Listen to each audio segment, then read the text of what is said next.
ఐఐటీలో IIITలో BTech చేయాలనేది మీ డ్రీమా? అయితే ఇది ఇండియాలో ఒకే ఒక యూనివర్సిటీ వల్ల సాధ్యం. అదే జేకే లక్ష్మీపతి యూనివర్సిటీ. ఇప్పుడే సంప్రదించండి.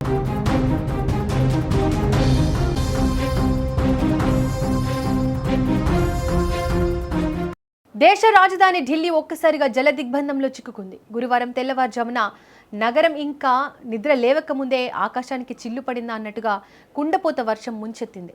కేవలం కొన్ని గంటల వర్షానికే రోడ్లు నదులను తలపిస్తున్నాయి. ఐకానిక్ బిల్డింగులు, వీధులు చెరువులుగా మారిపోయాయి. పార్క్ చేసిన బైకుల వరద ఉధృతికి కొట్టుకుపోతున్నాయి. కాళ్ళు నీట మునిగిపోతున్నాయి. జనజీవనం పూర్తిగా స్తంభించిపోయింది. ఇది కేవలం ఢిల్లీ కథ మాత్రమే కాదు, దేశవ్యాప్తంగా వరుణ దేవుడు ఉగ్రరూపం దాల్చాడు. ఒకవైపు కేరళ వయనాడు విషాదం, మరోవైపు జమ్మూలో ఆకస్మిక వరదలు, మహారాష్ట్ర, గుజరాత్లలో ప్రాణ నష్టం.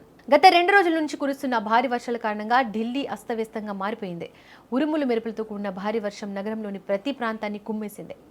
ఎడతెరిపి లేకుండా కురుస్తున్న ఈ వాన కారణంగా ఎప్పుడూ రద్దీగా ఉండే న్యూఢిల్లీ రైల్వే స్టేషన్ పరిసరాలు, మునిర్కా లాంటి కీలక ప్రాంతాలు చెరువులుగా మారిపోయాయి. రోడ్లపై డ్రైనేజీలు పొంగి పొర్లుతున్నాయి. వాహనదారులు మోకాళ్లలోతు నీటిలో నరకం చూస్తున్నారు. పరిస్థితి తీవ్రతను గమనించిన వాతావరణ శాఖ అధికారులు ఢిల్లీలోని పలు ప్రాంతాలకు ఇప్పటికే ఆరెంజ్ అలర్ట్ జారీ చేశారు. రాబోయే కొన్ని గంటల్లో మరిన్ని భారీ వర్షాలు పడే అవకాశం ఉందని ప్రజలు ఇళ్ల నుంచి బయటకు రాకుండా అప్రమత్తంగా ఉండాలని హెచ్చరిస్తున్నారు. ప్రస్తుతం ఢిల్లీ వీధుల్లో విజువల్స్ చూస్తుంటే గుండె జల్లుమంటుంది. ఆఫీసులకు, పనులకు వెళ్లాల్సిన సామాన్యుల బతుకులు రోడ్డున పడ్డాయి. మోకాల్లోతు, కొన్ని చోట్ల నడుములోతు నీరు చేరడంతో వందలాది బైకులు రోడ్ల పక్కనే ఆగిపోయాయి.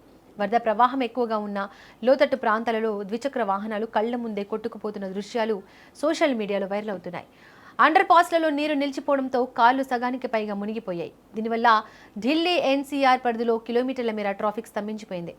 గంటల తరబడి వాహనాలు ఇంచు కూడా కదలకుండా నిలిచిపోవడంతో ప్రయాణికులు తీవ్ర ఇబ్బందులు పడుతున్నారు.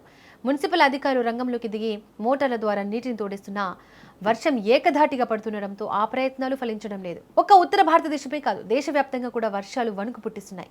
మంగళవారం కేరళలోని వయనాడులో కొండ చర్యలు, శిథిలాలు విరిగిపడి పలువురు ప్రాణాలు కోల్పోయిన ఘోర విషయం ఇంకా కళ్ల ముందే కదులుతుంది.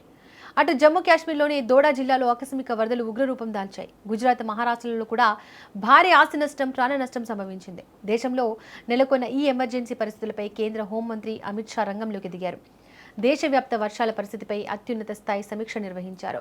భారీగా నష్టపోయిన రాష్ట్రాల ముఖ్యమంత్రులతో అమిత్ షా స్వయంగా ఫోన్లో మాట్లాడారు. కేంద్ర ప్రభుత్వం తరపున ఎన్డీఆర్ఎఫ్ బృందాలను పంపిస్తామని, అన్ని విధాల అండగా ఉంటామని హామీ ఇచ్చారు. ప్రస్తుతానికైతే పరిస్థితి ఇంకా కొన్ని రోజుల పాటు ఇలాగే ఉండేలా కనిపిస్తోంది. అందుకే అటు కేంద్ర ప్రభుత్వం, ఇటు స్థానిక యంత్రాంగాలు ప్రజలకు కొన్ని కీలక సూచనలు చేస్తున్నాయి. ముఖ్యంగా లోతట్టు ప్రాంతాల ప్రజలు సురక్షిత ప్రాంతాలకు వెళ్లాలని సూచిస్తున్నారు. రోడ్లపై నీరు నిలిచిన చోట విద్యుత్ స్తంభాలు, ట్రాన్స్ఫార్మర్లకు దూరంగా ఉండాలి. కరెంట్ షాక్ ప్రమాదాలు జరిగే అవకాశం ఉంది. అత్యవసరమైతే తప్ప వృద్ధులు, పిల్లలు ఇళ్ల నుంచి బయటకు రావద్దు. వరద సహాయక చర్యల కోసం కంట్రోల్ రూమ్లను కూడా ఏర్పాటు చేశారు.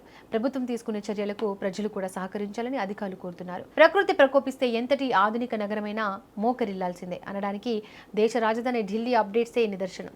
ఒకవైపు ఎండలతో అల్లాడిన జనానికి ఈ వర్షాలు ఉపశమనం కలిగించినా ఈ రేంజ్ బీభత్సం మాత్రం ఊహించనిది.